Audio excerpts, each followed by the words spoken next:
Bikers ripped an old veteran's shirt. The Delta Force tattoo stunned the whole bar.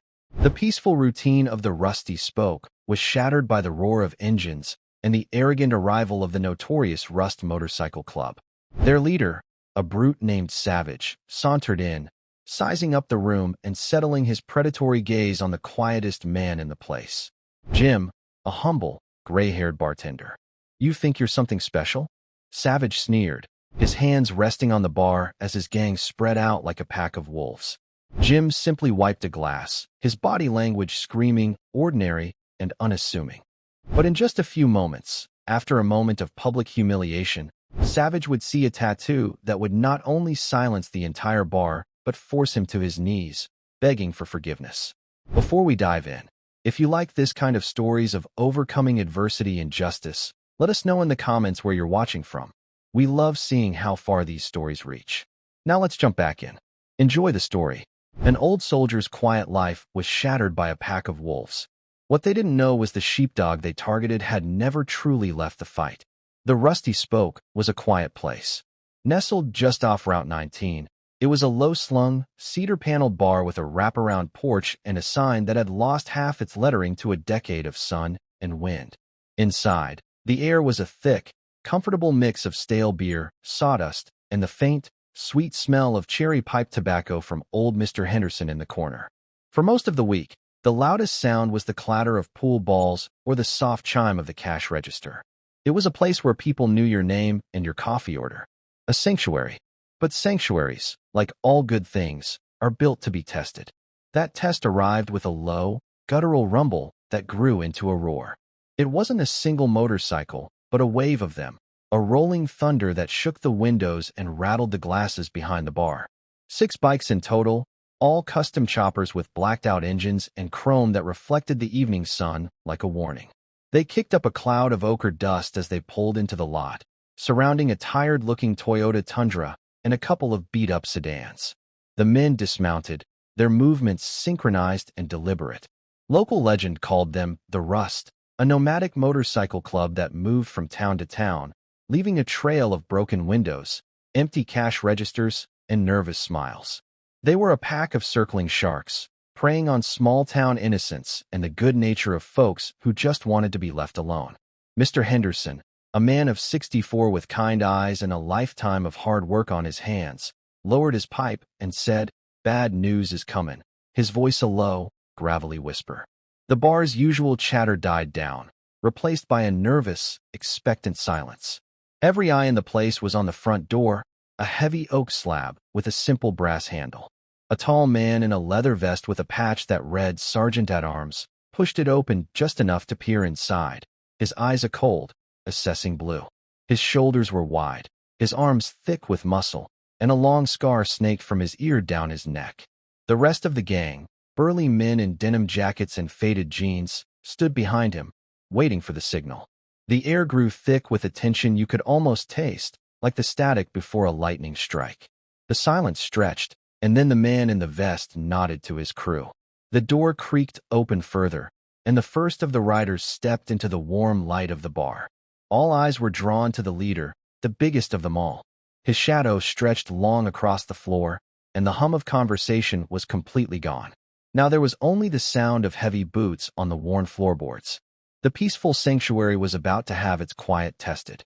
The moment the door opened, a bell above it gave a small, defeated jingle, but inside, no one flinched except for Jake, the young bartender. At 22, Jake was all lanky limbs and nervous energy, his hair a mop of brown curls, his uniform a starched white shirt that he kept nervously adjusting. His eyes were wide with a mix of fear and defiance as he gripped a damp rag, his knuckles white. "They're here, Jim," he muttered, his voice barely audible over the thrum of the bikers' idling engines. Jim was the protagonist. He was a man of 42, his face etched with fine lines, his short beard a mix of dark brown and gray. His gray hair was cut short and neat. He wore a simple dark blue polo shirt and faded jeans that had seen better days. He was methodically polishing a pint glass, his movements precise and practiced. He didn't stop, didn't look up, didn't even acknowledge the arrival with a glance. His hands were steady, and his focus was absolute. as if the world outside the rim of the glass ceased to exist.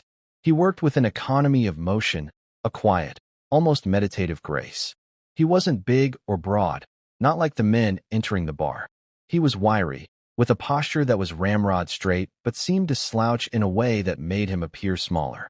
"Let me handle this, Jim," Jake said, his voice a little stronger now, trying to take on a protector's role.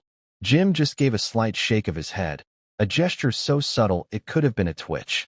The silence was heavy, punctuated only by the occasional clinking of ice in a glass as patrons pretended to be engrossed in their drinks. The Rust's leader, a man named Savage by the patch on his vest, scanned the room with a predator's gaze. He was a human mountain, his leather vest stretched tight over a massive chest. His arms, thick with tattoos of skulls and barbed wire, were crossed over his chest. His eyes were a startling, icy blue, and they held no warmth. His gaze settled on Jake first, sizing up the young man's fear, and then slid past him to Jim. Savage's expression didn't change, but his eyes narrowed. Jim simply finished polishing the glass and placed it on the shelf, then reached for another. He still hadn't looked at the newcomers directly. The contrast between Jim's calm, almost invisible presence and the palpable menace of the gang filled the room. The bar was no longer a sanctuary, it was a stage. Jim, the unassuming cleaner, was about to be cast in a role he hadn't asked for. His gaze, finally lifting from his task, settled on the man at the front of the pack. The silent standoff was over, and the play was about to begin. Savage, the leader of the Rust, was a walking monument to intimidation. He stood a full 6.5 feet tall, a human mountain of muscle and scarred skin. His shaved head was a roadmap of faded ink, and his face was a mosaic of scowling defiance, framed by a short, bristly goatee. A tattered, sleeveless denim vest revealed arms that were a gallery of angry, coiled snakes and demonic faces, a visual diary of violence. But it was his eyes that held the true chill, two chips of glacial blue that scanned the room not for people, but for threats and weaknesses. The rest of his gang, all 5 of them, didn't move randomly. They fanned out with a practiced ease, not unlike a military patrol. One took a position by the door, his hands in his pockets, but his eyes tracking every movement. Another leaned against the wall near the restrooms, a perfect spot to observe the back of the room. A third walked slowly toward the jukebox, blocking the path to the side exit. Jim, still calmly wiping down his bar, noted the formation in an instant. It was a classic shatter formation, designed to isolate and intimidate, to break up group resistance and assert dominance. They weren't just a bunch of thugs, they were a unit. They had discipline, albeit for a dark purpose. Jim's internal analysis of the tactical spread was a silent, split-second assessment. It was a language he knew far too well, a grammar of controlled violence. The other patrons, including old Mr. Henderson, just saw a group of big, scary men. They didn't see the silent, coordinated movement of a hunting party. They didn't notice the way the men's eyes flickered to the various exits, mapping the room. But Jim did. He knew exactly what they were doing and why. Savage took a few heavy, deliberate steps toward the bar, his boots thudding on the wood floor. He stopped directly in front of Jim, his massive frame blotting out the light. He leaned forward slightly, placing his large hands flat on the bar, and smiled. A flash of yellowed teeth that was all threat, no warmth. "Evenin', folks," he boomed, his voice a low rumble that echoed off the high ceilings. "Just some friendly travelers looking for a place to rest our bones. And maybe a little conversation." His gaze never left Jim's. The words were a veneer of false politeness, a thin coating of sugar over a bitter pill. Everyone knew what he meant. He wasn't asking for a conversation, he was demanding a toll. The entire room fell silent, the spotlight now squarely on Jim, the man who was about to be asked to pay the price. Jim's calm presence was a quiet defiance, and Savage clearly wasn't used to defiance of any kind. He tilted his head, his gaze still fixed on Jim. "What's your name, bartender?" he asked, his voice low and dangerous. Jim placed the clean glass on the rack, a soft, final clink in the thick silence. He met Savage's gaze with a neutral expression. "Just Jim," he replied, his voice a quiet, even baritone, completely lacking in fear or subservience. Savage chuckled, a hollow sound without humor. "Just Jim. I like that. a man of few words. He pushed a finger across the bar, dragging a small puddle of spilled water toward Jim. "We'll need 6 of your finest whiskeys. And make it quick. My boys are thirsty."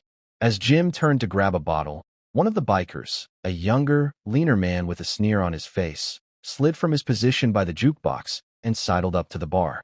He was wearing a worn denim vest and a dirty white t-shirt. He reached out and let his hand brush against Jim's hip as he passed, a deliberate, unwanted touch. It was a small act, a test of boundaries. Jim didn't flinch. His body, in a motion too quick and fluid to be intentional, shifted slightly. The hand, meant to make contact, found only air. It was a deflection so smooth and natural that the biker, surprised, stumbled a half step. The move was so subtle that most people, including the biker himself, would write it off as an awkward accident. From the other end of the bar, Jake saw the move and bristled. "Hey, watch it, man," he snapped, stepping forward, his hands balled into fists. But before he could get a second word out, Jim put a hand up, a small, almost imperceptible gesture. It was enough. Jake's mouth clamped shut, his anger warring with his ingrained respect for Jim's quiet authority.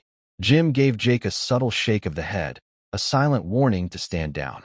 Jim turned back to the bar, his movements still calm and professional. He placed 6 glasses on the counter and began to pour. Savage watched him with a new light in his eyes. The casual act of aggression had not gotten the reaction he expected. Instead of fear or anger, he had seen something else, a practiced, almost automatic defense. He hadn't seen Jim's face-change expression, hadn't heard a single word of protest. He had only seen the almost effortless, physical avoidance of the touch. Savage leaned in, his voice dropping to a conspiratorial whisper. "You're an interesting one, just Jim," he said. The easy smile was gone, replaced by a calculating look. This was no longer a simple shakedown. This was personal. He saw a man who wasn't afraid, and he couldn't stand it. He was intrigued, and a predator's intrigue is a dangerous thing. Jim finished pouring the 6 whiskeys, the liquid glowing amber under the bar's warm light. He slid them across the worn wooden surface, the glasses making soft, rhythmic thuds as they came to a stop in front of each biker. He then leaned forward, his hands resting on the counter. "Anything else?" he asked, his voice still low and steady. Savage didn't touch his glass. His eyes, fixed on Jim, held a hard, predatory glint. "That's good for now, just Jim," he said, the name a mocking drawl. "But we have a different kind of business to discuss. A partnership." He gestured around the quiet bar with a sweep of his hand. "This is a nice little place you got here. A shame if something were to happen to it." Jake, from his spot behind the counter, gripped the rag even tighter, his knuckles white. The words were a thinly veiled threat, a textbook shakedown. Jim, however, didn't react. He reached for a fresh rag and began to wipe a small spill on the counter with slow, methodical strokes. The contrast was almost comical. A man in a quiet polo shirt cleaning a counter while a giant in a leather vest laid down a law of extortion. Savage watched Jim's unwavering focus on the spill, his jaw tightening. He expected fear, a stammered plea, anything but this quiet, professional calm. "So, let's get down to business," Savage continued, his voice hardening. "My club, the Rust, offers protection. For a small fee, of course. $1,000 a week. Keeps the accidents away." He pulled a lighter from his pocket and flicked it open and shut, the sound a sharp click-click that punctuated his words. The small flame danced for a moment, an obvious reference to the last bar in the next county that mysteriously burned to the ground after refusing their protection. Jim finally stopped wiping, but he still didn't look up. He met Savage's gaze. "I'm sorry," he said, his voice calm and polite. "I don't have the authority to make a deal like that. The owner is away on vacation. I just work here." The words were a simple truth, but to Savage, they were a rejection, a quiet act of defiance. The politeness of the refusal only served to infuriate the large biker. It was a refusal without a challenge, a dismissal without a fight. Savage's face darkened, the muscles in his jaw clenching. He slammed his hand on the counter, rattling the glasses, and the simple act of wiping down the bar became an act of war. Savage's face was a mask of simmering rage. "Just work here," he repeated, his voice low and dangerous, each word a hammer blow. He shoved his face close to Jim's, invading his personal space, the reactionary gap that any trained individual instinctively protects. But Jim held his ground, his expression a calm, unreadable mask. The simple act of Jim's continued composure was an insult to Savage's authority. He was not being feared, and that was unacceptable. Savage gestured to his crew with a subtle flick of his chin. The men began to move with a practiced, predatory grace. The one by the door took a step to his right, blocking the main exit with his broad frame. The man by the jukebox shifted, his gaze locking onto Jake, making the young man freeze. The three others moved in, forming a crescent around the back of the bar, cutting off any path to the storage room or back door. It was an encirclement, a classic tactical maneuver. The target was isolated, all escape routes were sealed, and the pressure was on. Jim's mind, in a flash of military discipline, silently cataloged the positions. Encirclement, he thought, the word a cold, clinical label for the situation. He noted the man by the door was leaning slightly on his left leg, a hint of an old injury. The man by the jukebox was distracted, his eyes on the frightened patrons. He was not a dedicated sentry. The three men in the back were too close together, their movements clumsy and uncoordinated. They were thugs, not soldiers. Jim's assessment was a silent, internal monologue, a survival mechanism honed over decades. It was a language the rest of the bar could not understand. His fingers, still on the rag, brushed against a small, worn object tucked into his jeans pocket, a silver dog tag, its chain of familiar, comforting weight. It was a ritual, a silent anchor to a past he had worked so hard to bury. He had carried it with him for years, a small piece of a history he had tried to leave behind. He hadn't touched it in months, not since he had found peace in this quiet, unassuming bar. But now, in the silent moment of encirclement, the familiar feel of the cold metal against his skin grounded him. It was a reminder of who he was, and what he was capable of. Savage, seeing no change in Jim's demeanor, grew more agitated. He reached out and grabbed a half-empty bottle of whiskey from the bar, wrapping his massive hand around its neck. "Look at me when I'm talking to you," he snarled, his voice a low growl. The bottle was a silent threat, a physical object meant to break Jim's calm. This was the moment of no return. Savage had crossed the final line, moving from psychological pressure to imminent physical violence. The game was over. The violence was no longer a threat, it was a promise. As Savage tightened his grip on the whiskey bottle, a voice cut through the thick tension. "Let him go, you big idiot." It was Mr. Henderson, the old man who had been smoking his pipe in the corner.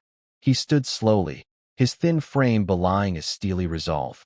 He was wearing a worn flannel shirt and old denim overalls, a picture of a decent, ordinary man pushed to his breaking point.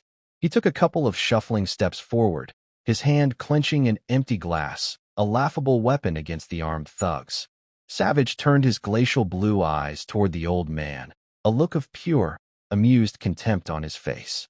He let out a low, guttural laugh. "Well, look at that. The grandpa wants to play hero.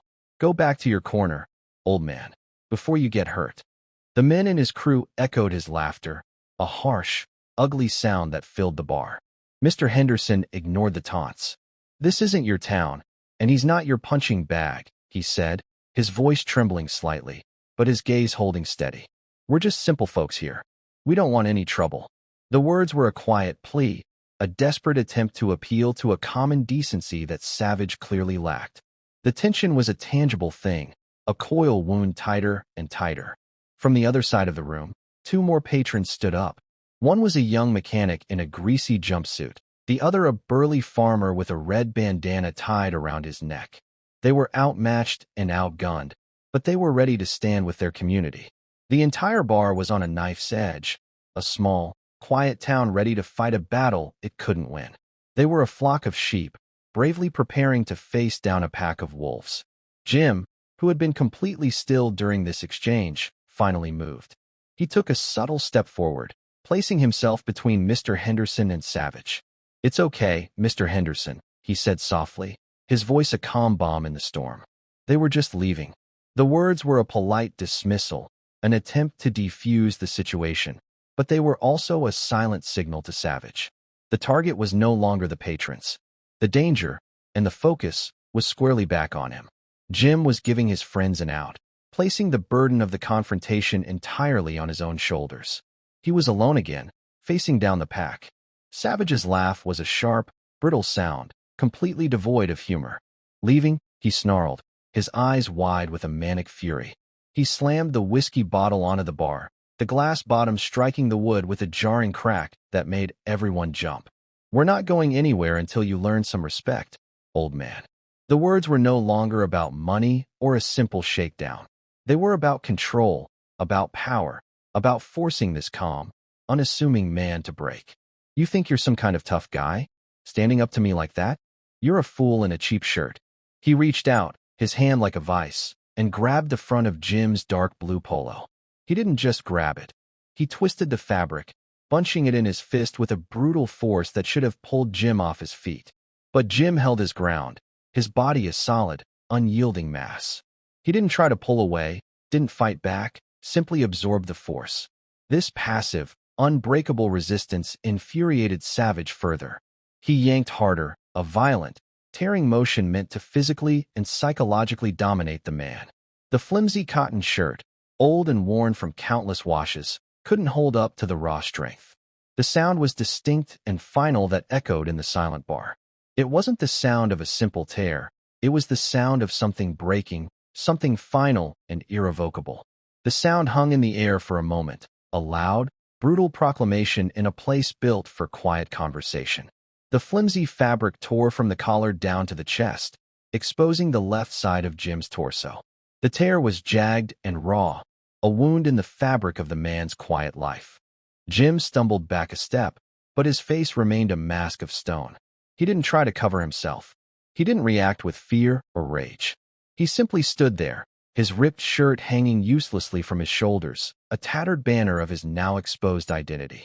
The entire room went utterly still.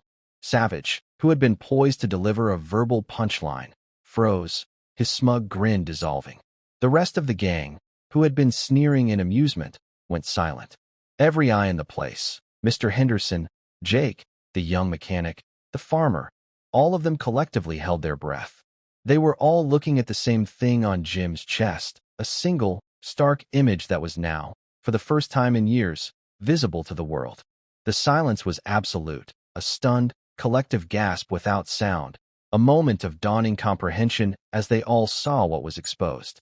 The silence was so profound you could hear the soft whir of the air conditioning unit. Every eye in the rusty spoke was fixated on the exposed skin of Jim's chest, on the stark black tattoo that told a story louder than any words. It was a simple, yet powerful image, a winged dagger, an ancient symbol of silent, precise death. Below it, in crisp, block lettering that showed no sign of age or fading, were the words, "De oppresso liber." Below the words was a smaller, more discreet symbol, a small, delta-shaped arrow with a lightning bolt bisecting it. The tattoo wasn't a casual piece of art. It was an earned mark, a brand of belonging to one of the most elite, secretive, and lethal military units in the history of the world, Delta Force. The Greek phrase, de oppresso liber, meaning to liberate the oppressed, was their motto. It wasn't just a tattoo. It was a certificate of lethal expertise and a history of impossible missions. The image itself spoke a language of its own, a visual shorthand for a life of intense training, absolute discipline, and a willingness to operate in the darkest corners of the world. But the tattoo wasn't the only thing on Jim's body that told a story. Just below the ink, a thin, white scar snaked across his ribcage, the perfect width of a knife wound. On his shoulder, a faint indentation marked the path of a bullet that had somehow passed through. On his forearm, a series of tiny pockmarks suggested a run-in with shrapnel. His body wasn't a canvas of art. It was a roadmap of a brutal, unseen war. These were not scars from bar fights. They were the quiet trophies of a life spent in the shadows, fighting battles no one would ever know about. They were a testament to a man who had not only faced death, but had walked through it and come out on the other side. The gasps from the patrons were replaced by a stunned, respectful stillness. They hadn't seen a bartender. They had seen a man in a costume. Now, the costume was torn, and the true identity was revealed. Mr. Henderson, his trembling hands falling to his sides, was the first to give voice to the unspoken truth. Delta, He whispered, his voice full of a sudden, awe-filled reverence. Delta Force. The words hung in the air, a final confirmation. The air in the bar shifted from fear to something else entirely, reverence. The silent, humble man who had been a target of humiliation was, in fact, a legend. Savage, for the first time, looked truly afraid. The whispered name hung in the air, a word of power that shattered Savage's bravado. His smug grin dissolved completely, replaced by a look of sheer, gut-wrenching terror. He instinctively took a step back, his eyes darting from the tattoo back to Jim's face, searching for some sign of the calm, polite bartender he had just tried to break. He found nothing. The man who had been a quiet servant was gone. In his place stood a sentinel. Jim's posture straightened, his shoulders squaring, his spine becoming ramrod straight in a way that had nothing to do with conscious effort and everything to do with a deep, ingrained muscle memory. His chin lifted slightly, and the quiet, almost subservient look in his eyes was replaced by a cold, calculating gaze that seemed to miss nothing. The warmth that had been in his face was extinguished, replaced by a steely focus, the kind of stillness that precedes a sudden, violent action. He was a professional, and his true self, for the first time in a decade, was on full display. He took a slow, deliberate step forward. The sound of his shoe on the floor was the only thing that broke the silence. He didn't speak with his old voice, the soft, low one of a man who served coffee. His new voice was clear, sharp, and carried with it a tone of command that cut through the air like a blade. "Michael," he said, the name a casual pronouncement that stunned Savage to the core. "Your name is Michael. You were discharged from the Marine Corps, 2nd Marine Division, dishonorable discharge, for aggravated assault. You've got a pending warrant in 2 states and a tattoo on your back of a cobra eating a bird, a common symbol among outlaw gangs.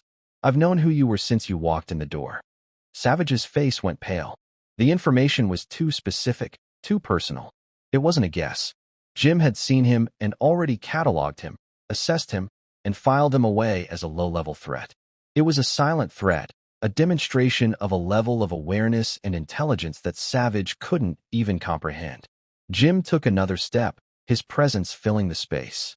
He wasn't a big man, but his stillness and focus made him the single most dangerous person in the room. He pointed a finger at the ripped fabric of his shirt. "I believe," he said, his voice as cold as ice, "you owe me an apology. Not for what you did, but for the disrespect of my property." The demand was so simple, yet so disarming. It wasn't about a fight. It was about the restoration of order, a final, unassailable demonstration of control. The hunter was now the hunted, and the whole bar was watching. Savage stumbled backward, his mouth opening and closing soundlessly. The revelation of his real name and his sordid past was a psychological hammer blow. But before he could stammer a reply, a new voice cut through the stunned silence. A patron from a corner booth, an elderly gentleman with a distinguished, white-haired haircut and a tailored sport coat, stood up, his face a mask of profound recognition. "Sergeant Major Thomas, sir," the man said, his voice trembling with an old soldier's deference. The use of rank, the formal address, was like a lightning bolt in the stillness of the bar. Jim's head turned slightly, a flicker of something close to surprise crossing his face, a momentary crack in his hardened veneer. The elderly gentleman looked around the room, addressing everyone. "I know this man," he announced, his voice carrying the quiet authority of a man who had earned his place. "I was a captain with the 10th Mountain Division. During the Battle of Tora Bora, in Afghanistan, we were pinned down, out of ammo, with a company of men and no way out. We called in a ghost. We called in a ghost and prayed to God they were still alive." He paused, his gaze fixed on Jim. "We called in a ghost, and he came." The words were simple, but they carried the weight of a legend. He pointed to a faint, perfectly circular scar on Jim's upper arm, a small, pale circle that could have been a birthmark to an untrained eye. "That, right there, is from a Soviet sniper round. He took a bullet for a translator who had intel that saved our entire platoon. The sniper never got a second shot off." From the bar, the young mechanic, his face suddenly full of understanding, spoke up. "My grandfather was in the CIA. He told me about a guy, an operator who was dropped behind enemy lines in Syria. They called him the Gray Ghost. He had a beard, was maybe 40, said he carried a piece of a compass. Said he disappeared for months at a time. Said he could walk into a place and know where everyone was and how to get out. The weight of these stories, one after the other, settled over the room like a heavy blanket. The protagonist, the quiet bartender, was not just a veteran. He was a whisper, a legend, a man of myth. Jim, for his part, simply stood there, silent and still, the torn polo shirt a strange testament to his past. He finally spoke, his voice quiet, almost sad.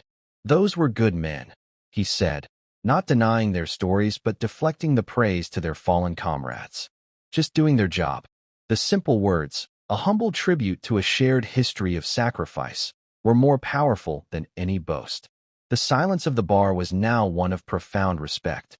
The narrative of the humble bartender was now one of a quiet hero, and everyone in the room knew it. The legend confirmed. The silence in the bar became heavy with unspoken awe. Savage, his face a mask of utter defeat and shame, finally found his voice. "We're leaving," he stammered, the words hollow and weak. He turned to his men, a group of frightened bullies who had just seen their alpha male brought to his knees by a man in a ripped shirt. "Let's go." Now, they began to back away toward the door, their swagger completely gone. Their tactical formation had disintegrated into a panicked, uncoordinated retreat. The man by the door, the one with the bad leg, limped awkwardly backward, bumping into the jukebox guy. Their escape was uncoordinated and frantic, a stark contrast to their practiced, disciplined entry. They were a pack of hunters that had suddenly become the hunted. But as they reached the entrance, their path was blocked. Mr. Henderson, the old man who had bravely stood up to Savage, had repositioned himself. He was no longer just a feeble old man. He was a gatekeeper, his posture as straight as an iron rod. The mechanic, the farmer, and a couple of other patrons now stood with him, a unified front. They were no longer a collection of fearful civilians. They were a community, and they were closing ranks. "Leaving so soon," Mr. Henderson said, his voice quiet but firm, a stark contrast to his earlier trembling. "You haven't apologized yet, and you've got a lot of things to apologize for." The words were simple, but they carried the weight of a unified front. The bikers were now trapped between the quiet legend in front of them and the solid wall of their victims behind them. The escape was denied. The room, which had been theirs to control, was no longer. Savage, a man used to being a predator, was now the prey. The look on his face, a raw mixture of fear and humiliation, was a perfect picture of a man who had made a fatal mistake. He was trapped in the very bar he had intended to conquer, and there was no way out. The humiliation was complete, and the stage was set for the final reckoning. The space between Jim and Savage was now a chasm of power. Jim took a single, slow, deliberate step forward, and Savage flinched, instinctively recoiling as if struck. The bar was silent, every eye fixed on the confrontation, a silent judgment passed on the man who had torn the shirt of a hero. Jim's gaze was cold, empty of malice, but full of a terrifying authority. He didn't raise his voice. He didn't make a sound. His presence alone was the new law of the land. "You came in here," Jim began, his voice a low, hard rumble, "and you brought your violence. You threatened good people. You tried to take what wasn't yours, and you thought you could do it because you're big and you wear leather." He took another step, the space between them shrinking. "I've seen true violence. I've seen men who do unspeakable things for a cause they believe in. You're not them. You're just a bully." His words, simple and direct, stripped Savage of all his power and posturing. Savage wasn't a warrior. He was a small-time thug, and Jim's words exposed his pathetic reality for all to see. He had pretended to be a wolf, but in the presence of a true sentinel, he was revealed to be a mere yapping dog. Jim stopped a foot away from Savage, his gaze holding the biker's terrified eyes. "I've been on patrol in places where every shadow holds a gun. I've been in rooms where the only law was the one I brought. And in this room, you have broken the law. And now, you will follow my command." He didn't yell. He didn't threaten. He simply issued a command. His voice dropped to a whisper, but it was a whisper that carried the force of an unbendable will. "Kneel." The word was so simple, so unexpected, that Savage obeyed without thinking. The ingrained habit of obedience to a higher authority, even one he didn't understand, took over. His knees buckled, and he fell to the dusty floor, his head bowed in a posture of utter submission. He was no longer a feared leader. He was an animal, beaten and broken. He was on his knees, and the entire room was watching his total surrender. The humiliation was complete. With Savage kneeling on the floor, stripped of his power and dignity, Jim's voice remained cold and clear, without a hint of mercy or malice. "The cost of your mistake is not going to be money," he said, his gaze sweeping over the other members of the gang, who were frozen in a state of fear and disbelief. "It's going to be something you've never had to pay before." His eyes, normally so kind, were now like chips of granite. "This is a good place. The people here are good. They don't deserve the likes of you. You will remember that." He spoke slowly, dictating the new terms. "This bar is now off limits. Not just this bar. This entire county. If I see any of you within a 50-mile radius of this place, there will be a reckoning. You will be found, and you will be dealt with. And it will not be pleasant." He paused, letting the cold, hard words sink in. "I've spent years living a quiet life. You chose to disturb that peace. Now you will learn what it means to face a man who is finished with running." He then turned his gaze back to Savage. "You will stand up, and you will apologize to everyone in this room. You will apologize for every person you've ever bullied, for every ounce of fear you've ever spread. And you will mean it." Savage, trembling, forced himself to his feet. He faced the patrons of the Rusty Spoke, his eyes downcast, unable to meet their gaze. I'm sorry," he mumbled, his voice a broken whisper. "I'm sorry for everything." The words were hollow, but his shame was real, a visible weight on his shoulders. The air, which had been thick with fear and anger, was now filled with a quiet sense of justice. Jim watched him, and then, with a simple nod, gave the order to leave. "Now," he said, and the single word had the force of a storm. As Savage and his men shambled out the door, a defeated, broken crew, Savage paused and turned back, a final, lingering question in his eyes. "Why?" he asked, his voice raw. "Why were you hiding?" Jim stood in the doorway, the cool evening air washing over his face and the tattoo on his chest. He looked at the retreating figures of the bikers, now just a few quiet silhouettes shrinking into the distance. "I wasn't hiding," he said, his voice a low, final pronouncement that carried the full weight of a life lived in anonymity. "I was trying to live. Real warriors don't need to advertise what they are. We don't have to break things to prove we're strong. We don't have to terrorize people to feel powerful." He looked back into the bar at the faces of the patrons, the people he had worked with for years, and a flicker of a sad smile crossed his face. "I've seen the worst of humanity," he continued, his voice softer now, almost a personal confession. "And after all of it, all I wanted was to see the best of it, to work in a place where I could just be a man, to pour coffee and listen to people's stories without having to look for the enemy in every shadow. You didn't just disturb the peace, Michael. You took away a life I had worked hard to build." The words weren't said with anger, but with a quiet, profound sense of loss, a simple statement of fact that stung more than any shout could have. The bikers reached their choppers, the thunder of their engines now a timid whisper as they started them up. They didn't roar out of the parking lot as they had arrived. Instead, they rode away in a single file line, their headlights a timid procession fading into the night. Their departure was a stark contrast to their thunderous arrival, a testament to the fact that they had been humbled and broken by a man who had never even raised his voice. The threat was gone, replaced by a quiet, shame-filled retreat. A shared silence and relief settled over the room as the sound of the bikes disappeared entirely. Mr. Henderson, the young bartender Jake, and the other patrons simply stood there, watching the dust settle, a new and profound respect for the man behind the bar etched onto their faces. Jim turned away from the door and walked back to the bar, picking up a clean towel.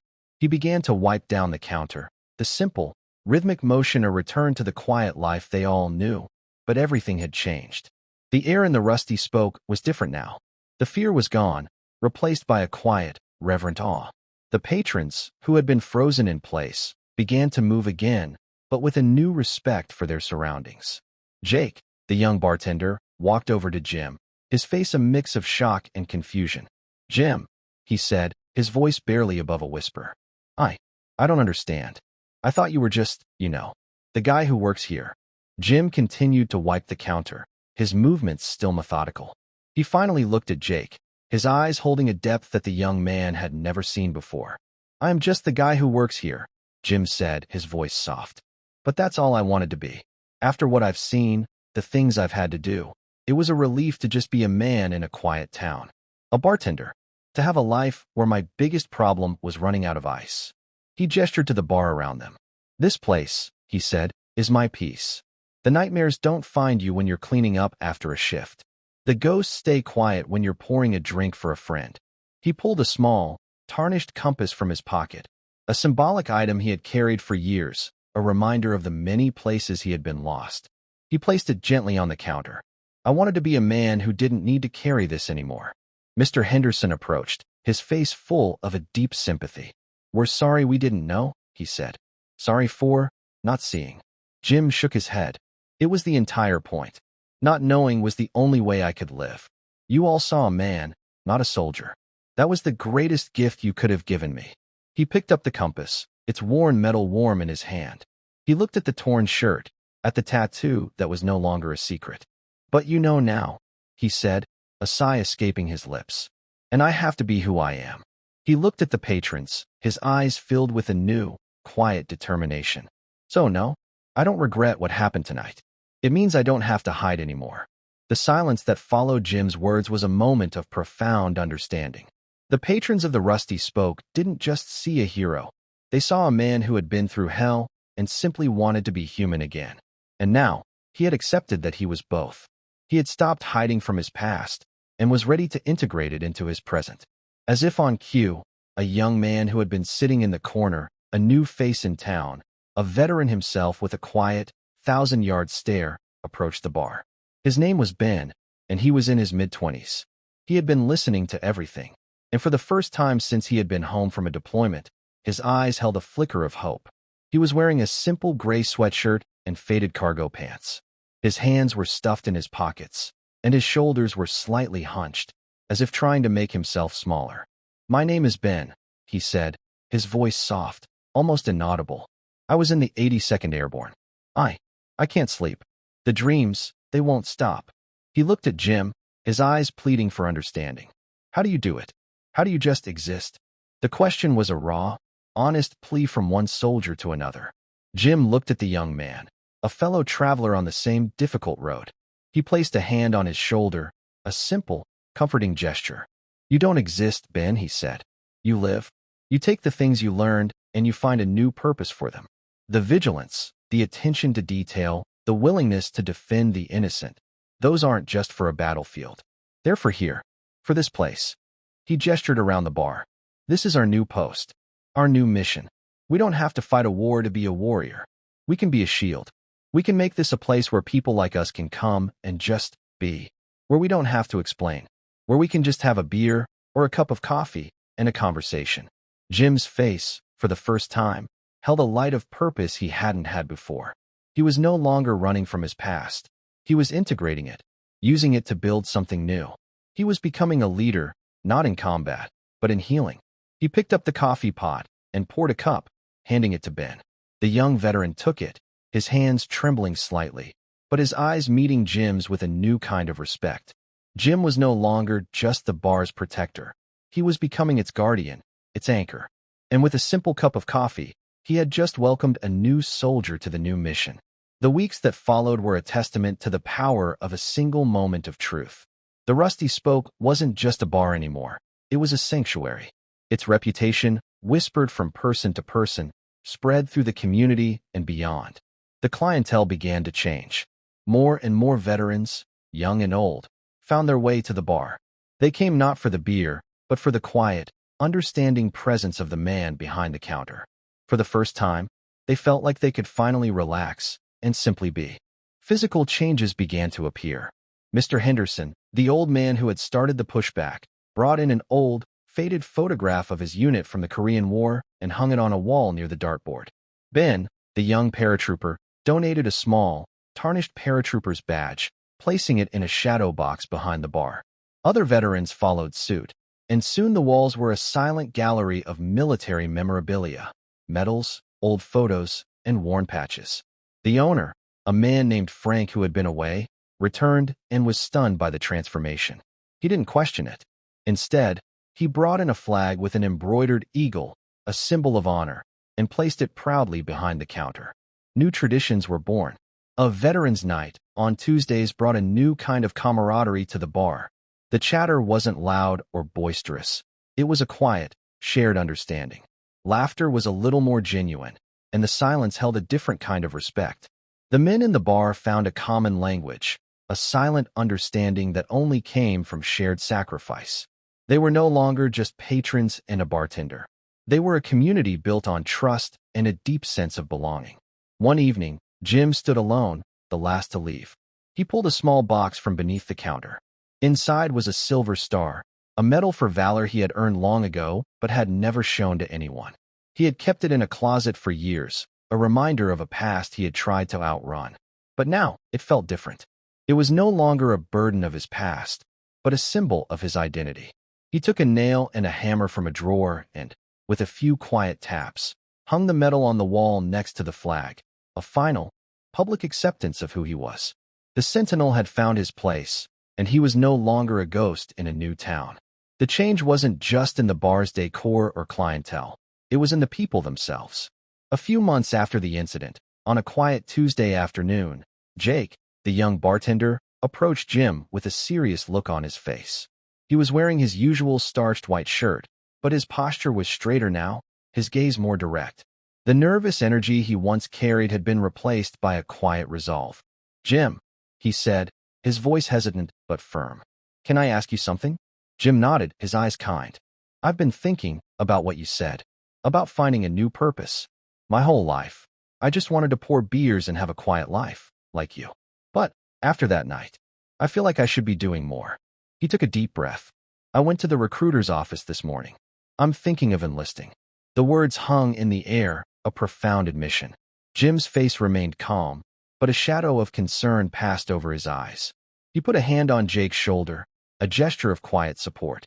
"Jake," he said, his voice low and serious. "The military isn't a movie. It's a hard life. You'll see things. You'll carry them with you for a long, long time." He paused, his gaze meeting Jake's. "Do you want to do it because you think it's a way to be a hero, or because you believe in something more than yourself?" The question was a test, a way to gauge the sincerity of the young man's conviction. Jake didn't hesitate. "I believe in protecting the good places, Jim. The quiet ones. Like this place. I want to be someone who stands between the bullies and the good people. Like you." The answer was simple, but it was honest. It was born of a newfound understanding of what it meant to serve, to stand up for something bigger than yourself. Jim nodded slowly. "Then you'll be a good soldier. But remember this. You don't find peace by running from the bad things you see. You find it by creating the good things you want to see. Don't be a hero for anyone else. Be a good man for yourself." He was not only mentoring a young man, but he was also articulating the very creed that had shaped his own life and brought him to this moment of clarity. Jake looked at him, his face filled with newfound purpose. "Was it worth it, Jim?" he asked, the question hanging in the air. "All the sacrifice, the pain, was it worth it?" Jim's answer was quiet, simple, but it carried the weight of a life lived for others, a life that was now finally at peace. It was late, a few months later. The lights of the rusty spoke were low, and a soft rain pattered against the windows. Jim was the last one there, cleaning up. The bar was in perfect order. The glasses shone, the floors were swept, and the chairs were stacked neatly on the tables. The walls, now a silent testament to a hidden history of service, were a testament to the new soul of the place. He was still the bartender, but now he was something more. He paused for a moment, catching his reflection in the dark glass of the liquor cabinet. He saw a man with gray in his beard and wisdom in his eyes.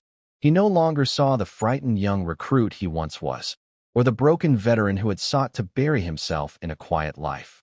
He saw a man who had faced his demons and had chosen to stand his ground. He saw the sentinel. He saw the guardian. He reached for a worn rag and continued to wipe down the counter, the rhythmic motion a comforting ritual. His internal monologue was a quiet echo of his newfound purpose. Still serving, still protecting, still faithful. The torn shirt was a distant memory, replaced by a deep sense of peace that had been absent for a long, long time. He finished his work and walked to the front door, switching off the lights. The bar, now a beacon of light and safety in the darkness, stood as a symbol of the quiet man who had found his mission by not running from his past.